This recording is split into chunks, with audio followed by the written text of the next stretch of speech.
ဆိုဗီယက်တစ်စင်နဲ့ဟင်းဝေရန်တို့အိမ်ထိစာပေါင်းများစွာကြီးကျယ်ခမ်းနားတဲ့36,000ခွဲတဲ့အိမ်နဲ့ခြေချသွားတဲ့ဝိုင်းစုခိုင်သိန်းမင်္ဂလာပါပရိသတ်ကြီးတို့ဒီနေ့တော့နုပညာလောကရဲ့အတွက်မှာဇလန်းတွေကမှအမျိုးသမီးတွေအတွက်တကယ်ကိုအားကျစရာကောင်းပြီးအထာကျကျပြန်လည်တုတ်ပြန်လိုက်တဲ့ဖြစ်ရမှန်လေးတစ်ခုကိုတင်ဆက်ပေးကြပါမယ်။အလတော်ရဲ့ပိုင်းမှာလူမှုကွန်ရက်တစ်ခုလုံးကိုလွှမ်းမိုးထားတာကတော့ငယ်စဉ်စုံတွေလို့ခေါ်တဲ့ဟင်းဝေရန်နဲ့ဆိုဗီယက်တစ်စင်တို့ရဲ့မင်္ဂလာပွဲသတင်းတွေပါပဲ။မင်္ဂလာပွဲ6ပွဲနဲ့ကြီးကျယ်ခမ်းနားခဲ့သလိုအထူးခြားဆုံးကတော့သူတို့သားမိဘတွေဖြစ်တဲ့တတိချင်းဦးမောင်မောင်ဝင်းတို့ကသားနဲ့ကျွေးမတွေ36,000တန်အိမ်ကြီးတစ်လုံးကိုမင်္ဂလာလက်ဖွဲ့ဖြစ်ပေးရခဲ့တာပါပဲဒီသတင်းကြတော့လူတိုင်းဟာဟင်းဝေရန်တို့ကတော်တော်ချမ်းသာတာပဲဆိုဗီယက်တစ်စင်ကန်ကောင်းလိုက်တာလို့ပြောခဲ့ကြပါတယ်ဒါပေမဲ့ဇလန်ကဒီမှာနေမပြီးသေးပါဘူးဟင်းဝေရန်တို့ဘက်က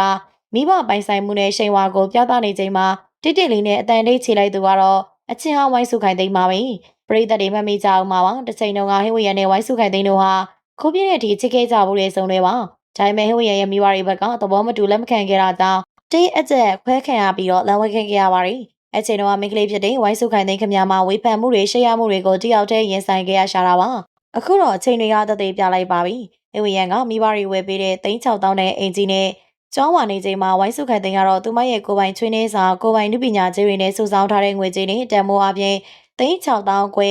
ကျော်တန်မိုးရှိတဲ့အင်ဂျီကိုဝယ်ယူပြီးတော့နေထိုင်ပြလိုက်တာဖြစ်ပါတယ်။ဒီညမှာကွာခြားချက်ကအရန်ကြီးမားပါတယ်။အဝေရန်တို့အိမ်ကမိဘပေးလို့ရတာဖြစ်ပြီးဝိုင်းစုကန်တဲ့ရဲ့အိမ်ကတော့ကိုချီတော်ဘော်ကိုရှက်ပြီးတော့ရှာဖွေထားတာဖြစ်ပါတယ်။ဒါတကယ်ကိုမှဂုံစရာကောင်းတယ်လို့တစ်ဖက်လူကိုစကလုံးနဲ့ပြန်ပြောစရာမလိုပဲငါ့ကိုနီနဲ့မိသားစုလက်မခံတော့ငါမွေးလို့ငါအနုပညာသမားလို့ဆိုပြီးတော့နေခဲ့ကြတယ်မလား။အခုငါဆွမ်းစားနဲ့ငါရက်တီပြလိုက်ပြီးဆိုပြီးလက်တွေချက်တောင်တသေးပြလိုက်တာပါပဲ။ဒါပြင်ဟိဝေရရဲ့မင်္ဂလာပွဲကိုဝိုင်းစုခိုင်သိန်းကိုမဖိတ်ကြားခဲ့တဲ့ကိစ္စနဲ့ပတ်သက်ပြီးတော့လေဝိုင်းစုကတကယ်ကိုထားကြကြပညာရှိဆက်ဆံတုတ်ပြန်ခဲ့ပါတယ်။ဖိတ်တာစိတ်ဝင်စားပါဘူးကိုပေါ်မကောင်းခဲ့တဲ့ယောက်ျားတစ်ယောက်ကိုအုံနောက်ထဲမှာတွေးစရာနေရာမရှိပါဘူးအခုချိန်မှာကိုဘွားကိုကောင်းဆုံးဖြစ်အောင်နေပြီးကို့ကိုချစ်တဲ့မိဘကိုလှုပ်ကြွေးဖို့ပဲစဉ်းစားရဆိုပြီးပြောကြားခဲ့တာပါတကယ်တော့ဒါအကောင်းဆုံးလက်စားချိန်မှုပါပဲကို့ကိုပြစ်ပယ်ခဲ့သူတွေထက်ပိုသားတဲ့ပိုအားမြင့်နဲ့ပိုချမ်းသာတဲ့ဘဝတစ်ခုကိုကိုယ်တိုင်တိဆောက်ပြလိုက်တာတဲ့